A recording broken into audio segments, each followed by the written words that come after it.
Welcome back. I'm in London and I'll tell you why after this.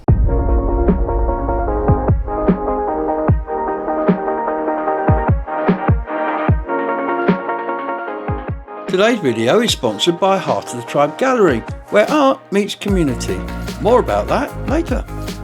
So I'm in London now and I'm sitting outside St Paul's, where I'm soon to be meeting a long-term subscriber of the channel, a Mr. Andrew Norris, who is from Croatia and on one of his rare visits. In fact, there's a rather handsome man approaching me right now who looks a little bit like that. That is perfect timing. Mr. Norris, sir, how are you? Hi, my man. Oh, good to see you. Yeah. Well, ladies and gentlemen, he's arrived, he's here. I've arrived. And so I'm going to get on with the day. I'll see you in a bit. All right. So we are sitting in my favourite pub. And I can see why it's Off his Fleet favourite Street. pub. Let me just pick the camera up and we'll have a quick swing round, look, so you can see where we're sat sitting. It's amazing. I had to laugh on the way in when I saw a sign above the door saying that this place was actually rebuilt in 1699.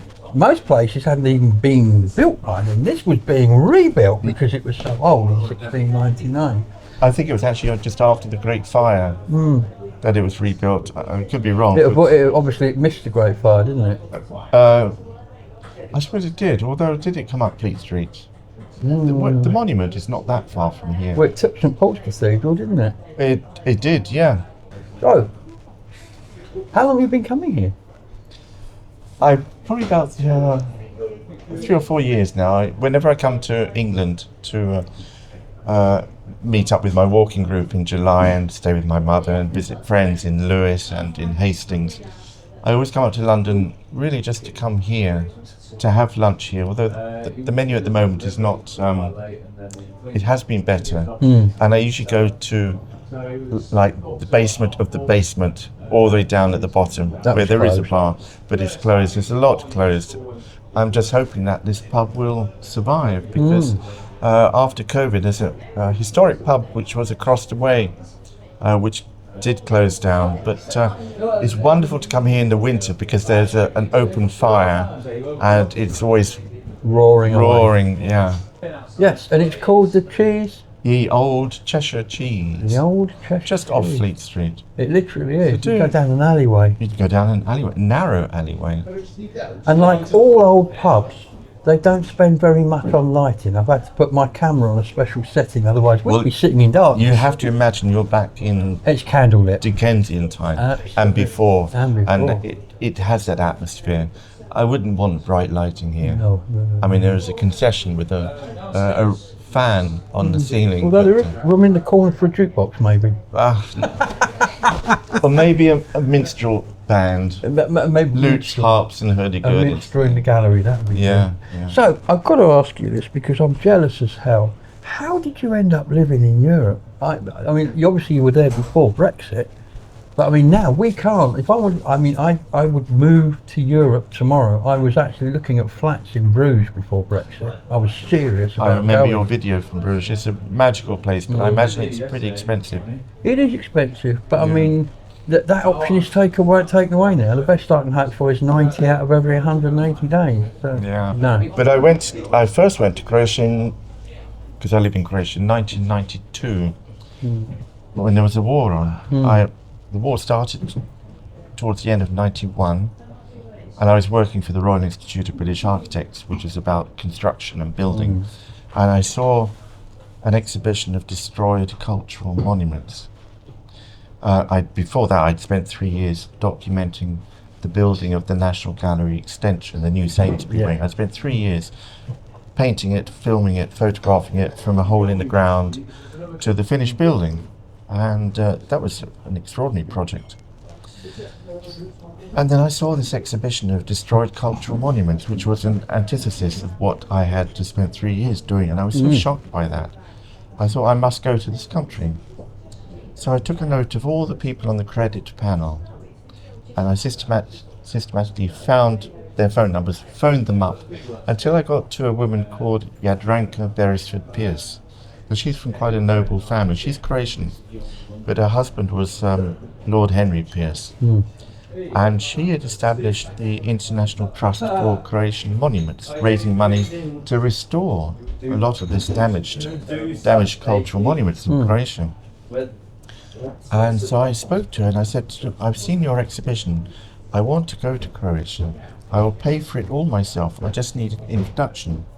And she put me in touch with a very influential man called Ante Soric. Now, he was the director of pretty much every main art museum in Zagreb. He was responsible for them all, and he liked the idea. He invited me over. He found me a room in a hotel called Hotel Dubrovnik, just off the main square. And luckily I realized that the price of the room was going up every day because of inflation at the time, because of the war. So I paid for my duration in advance, because otherwise I wouldn't have enough money. And he provided me with a driver, an interpreter, and a car. Now, the driver was a soldier, so we were able to get beyond checkpoints. So they took me around the countryside to where there were scenes of devastation, and we also used that opportunity to deliver provisions to outlying villages. He also gave me a studio in a medieval bell tower, which has a fantastic view on all four sides in the heart of the old part of Zagreb. What he didn't tell me was that at 12 noon every day, they fire a cannon from the room above me. Loud, yeah? It was really loud, yeah. And because I could hear the war going off, 30, 40 kilometers from where I was staying. And then I heard this cannon, I just ran out screaming. Where's the air raid shelter? Yes. And then this was April 1992. So I spent 10 days there. And after that, I went back to London to work, and I had a studio on the top floor of this wonderful 18th century building in Portman Square, which had been vacated by the Courtauld Institute. Oh, really? So I had, a whole floor. I just used one because that was enough. And so for 9 months, I built up a body of work. And that part of London is managed by the Howard de Walden Estates. I got in touch with them. I had seen an empty shop in Marylebone High Street. I got in touch with them and I told them what I was doing. There's a war in Croatia. We need to, show solidarity. I've done these paintings. Can I borrow your shop for 2 weeks? And I was very surprised. They immediately agreed to it. Yeah. Oh. No hesitation. And so I took over the shop. I covered it with this green debris netting, which I had got from the Sainsbury wing when they were building it. That's the netting they put. I got a load of that, and I covered the floor with it. And then I covered it with burnt wood, with bricks, burnt glass. And I borrowed these strings of lights that they would have on the construction site, and I put them on the floor. And I put my paintings around the wall, and I borrowed some of the photographs I'd seen from the original exhibition, and the lighting from the bottom added a bit of drama. Yeah, it would do. And then I had this exhibition for 2 weeks. So I had some very influential people came. The director of the V&A came, Brian Sewell, if you know him. No, Brian Sewell, yeah. He came and he sat there, we chatted a bit, and then I'd made a book made of grass. The pages were made of grass, and on each page I had taken a photograph of a victim from the newspaper and overpainted it with black and white acrylic, stuck it on the page, and then I added some little personal object, like a piece of a gold chain or a piece of cloth attached to a piece of barbed wire. The barbed wire is in this book, and that was acquired by the V&A. They still got it? They still got it, and I went back there with the previous director of the National Art Library about 6-7 years ago to look at the book again, and there's a video of it online. So that was a tremendous experience, and after I'd had that exhibition, I thought, what next? I don't want to just drop this subject. I developed a love for the country, and I met some wonderful people. So I was in touch with this woman who created the International Trust for Croatian Monuments, and she wanted to do an auction at Bonhams. So I designed the catalogue for that, and I donated a painting. I got the highest prize for a small painting that I had at that time, which was very gratifying. That was in 1984. 1985, I desperately wanted to go back, and I'd heard through this woman that they were setting up a stained glass workshop in a distant town called Osijek, not too far from the Serbian border. And I went there to help them set it up. But when I got there was nothing happening. There was this strange tension in the air that people knew something was happening. And it got to one point where my hosts were concerned for my well-being. So they put me on the train, which actually I think was the last train out of that town. And I went to another town called Lukbereg.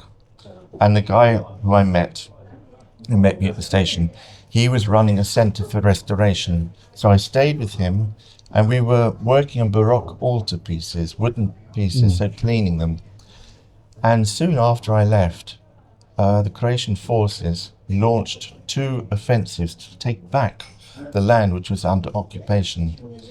And the town that I had been in, Osijek, was surrounded on 3 sides. And they launched Operation Flash, and they took back their land.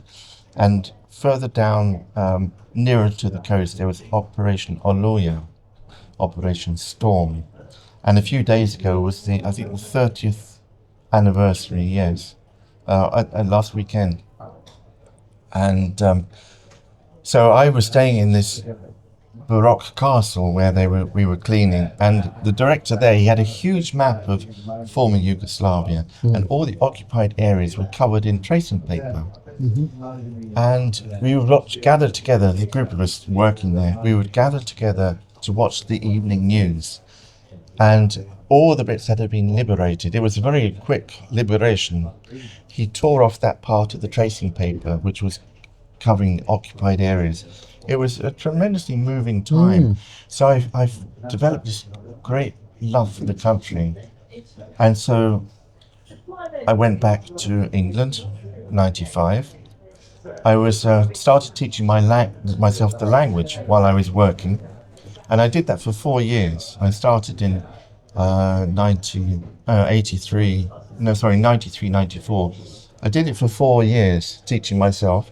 And I reached a plateau, and I thought I need more formal education. So I decided to give up my wonderful job at the RIBA, and I got a position at London University at the School of Slavonic and East European Studies, which is the primary faculty for East European Studies. There were 3 of us that enrolled, a Serbian woman, a Croatian woman, and myself. Oh, wow. Of course, they knew the language, so I had 3 professors teaching me the language. So I went to that faculty in 97. I did 2 years there, and then I needed to do a year abroad. I wanted to be diplomatic. I thought, I won't go to Croatia, I won't go to Serbia, I'll go to Bosnia, I'll go to Sarajevo. Right. So I went to Sarajevo, and it was emotionally very difficult. I lasted 5 months, and then I had to retreat, and I went back to Zagreb. But in the time that I was there, I was working on an extended essay, which is part of my curriculum. And I chose to do it on the art that was produced while the city was under siege. Now, the city was under siege longer than the siege of Leningrad. Was it? 1,395 days. Ooh, and there was more art, more theatre, more performance, more music performed in that time than before or after. Every space was turned into a gallery, underpasses where people would shelter, people would hang pictures, hang paintings.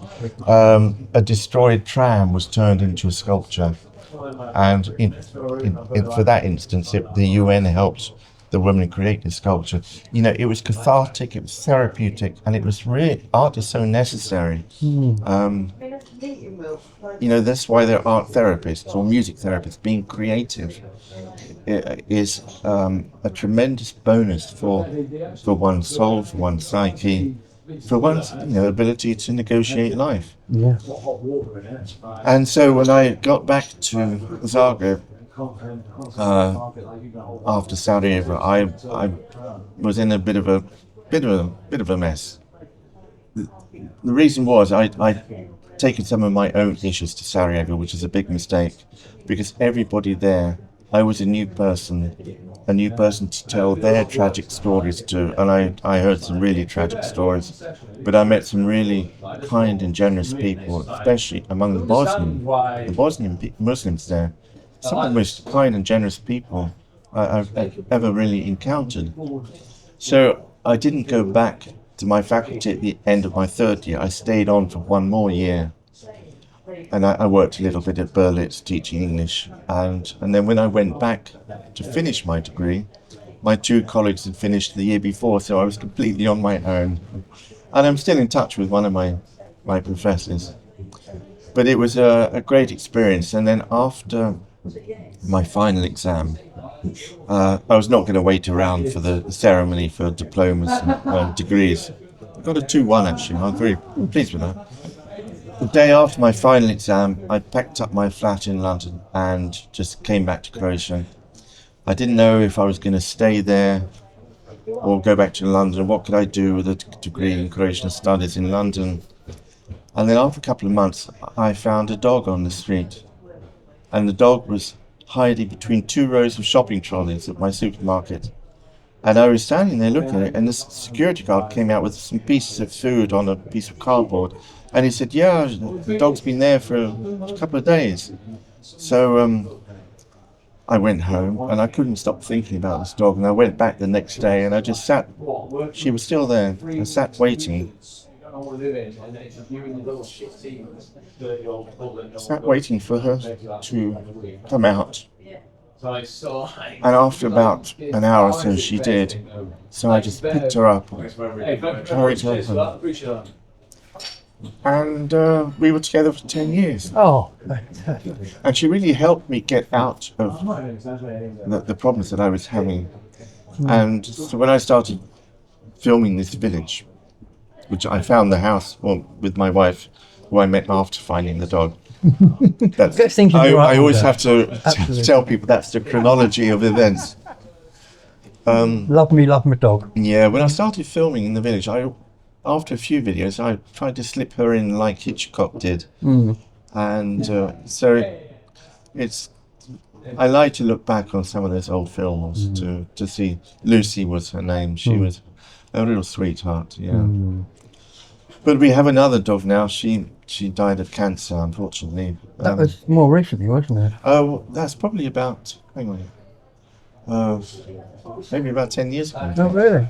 And then the dog we got, Zorro, we got from our neighbour Mara, who became very frail and couldn't really look after him. So I would take him, and then I'd visit Mara every day. And then when she died, we took him permanently. So he's been with us about 10 years in May last year. Yeah, I've talked to Jeff about this. So I like dogs, and I'll be talking to him on the phone. He says, you found a dog, haven't you? He can tell my voice changed. Yeah. And I would love a dog, but it'd be like having children now, and it would so constrict everything. Because you're travelling quite a lot. Yeah. I've got cats. Yes. I've always had cats because cats are independent. They say the difference between a dog and a cat. If you die, a dog will guard you till someone comes along. If it's a cat, it will probably eat you.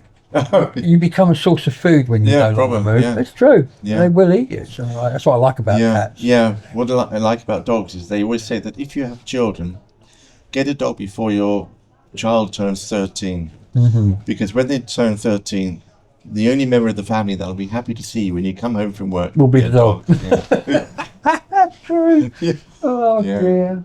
Yes, dogs. Dogs are the greatest gift. Yeah. So how did you find the village? Well, actually, my wife, she gave me a copy of the Free Ad newspaper. Before we met, I'd been looking for a weekend place in the country. She gave me a copy of the free ad newspaper. She said, find us a flat in Zagreb. Flicked through immediately to the weekend property page, ran my finger down, put my finger on the first advert I saw. I don't know why I chose that. I think because it said weekend cottage by the Merednica, which is a beautiful river, attractive price. That was all it said, really. So we called them up, and they said it was 16,000. Now, Yasta thought she heard 60,000. I thought, okay, because there's some land attached to it. We'll go and have a look. We went in winter. No greenery around, just a bit of grass. Large piece of land with an orchard. It didn't look its best. It hadn't been lived in for about 4 or 5 years. And then Yasta asked again the price, and they said 16,000. Despite that, she still managed to knock the price down by 500 euros. Oh, I like the sound of this lady. We got half a football field of land, a house. I mean, we spent almost as much repairing it, restoring it. We had to install a pump to bring water into the house. We still don't have mains water. We installed a bathroom and a toilet with the water. But it's a joy to be there. And there's a barn attached to it, which had, wooden boards on it, which is where they kept the straw. There's always a gap between boards to let the air circulate. We started taking the boards down to help renovate it. We saw, actually, the views are wonderful.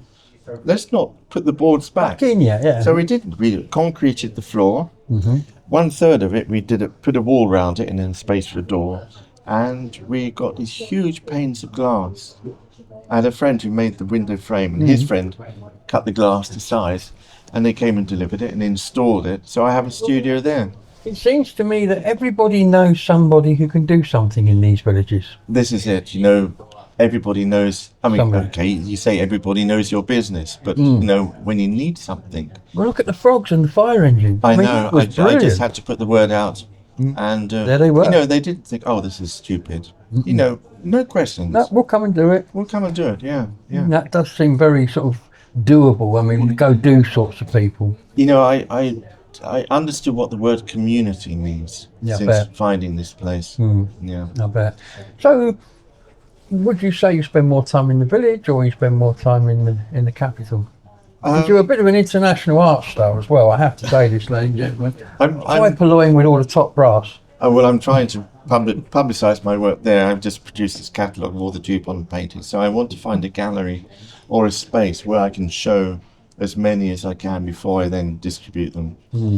But what was the question? Oh, I spent, winters, of course, I spend in the capital, and I might visit for a weekend just to check everything.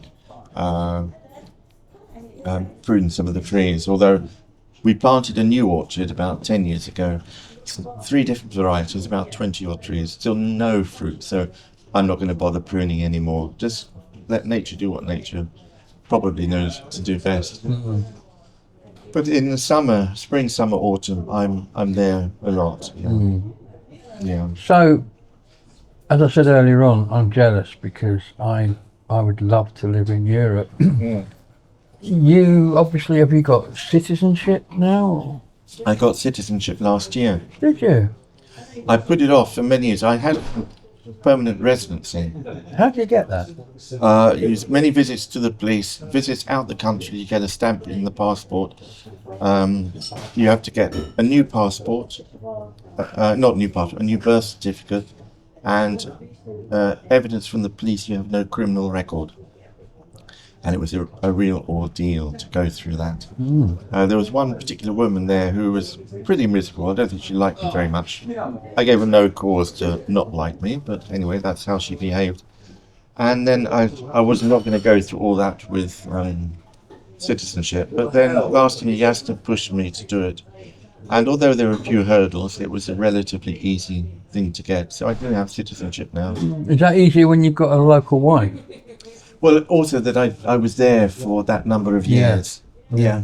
And if you're married, then that is a point in your favour. So I need to find myself a Belgian or Dutch wife then, haven't I, really? Anybody in Belgium or Holland, I'd love to come and live there. Apply here. Apply here. Yeah, I don't know. Yeah. So you're there now, and you're living the dream, aren't you? There's Or is still that not lots the of case? grass to cut. Although I call it grass cutting therapy. But I have a wildflower meadow, so that's facilitates that I don't need to cut so often. That's true. I like that. But I'm documenting the flowers and how some of them migrate from one patch to another patch, and I'm introducing flowers from around into the meadow. Yeah. So, what are your plans for the future? Where are you going next? And I can see by the look on your face. Oh my God! Why did he ask me that? No. I mean, I have no interest in travel. No.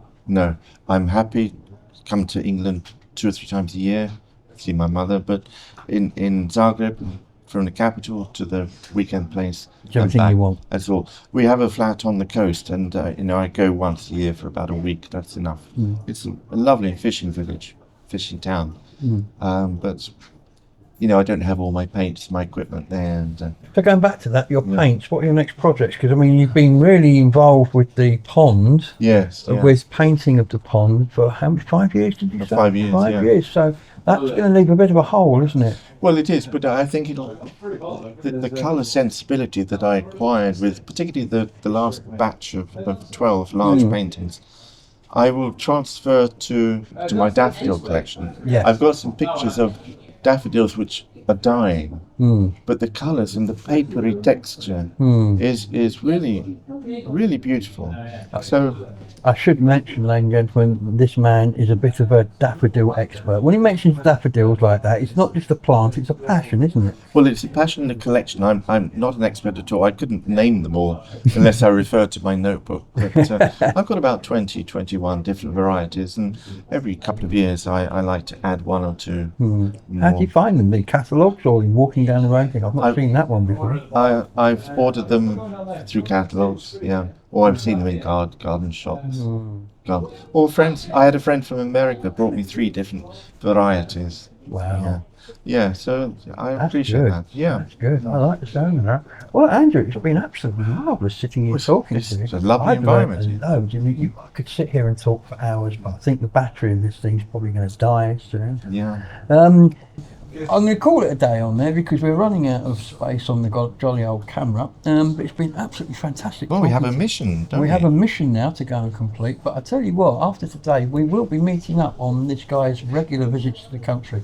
Yeah, sure. We can do other things like this. We can have a spot of fun, can't we? Yeah. It's been great meeting up with you. Because, I mean, how long have we known each other now? 4 or 5 years. 4 or 5 years now, remotely. Yeah. The next person I've got to go and meet is Jeff. I've got to get across the Atlantic while I still can. So, on that note, I'll say goodbye and we will see you later. We will, yeah. Bye-bye. Cheers. The Heart of the Tribe Gallery is a community art gallery situated near the top of Glastonbury High Street. They host amazing exhibitions supporting local artists, and they have a beautiful secret garden out the back. So be sure to check them out and support local art.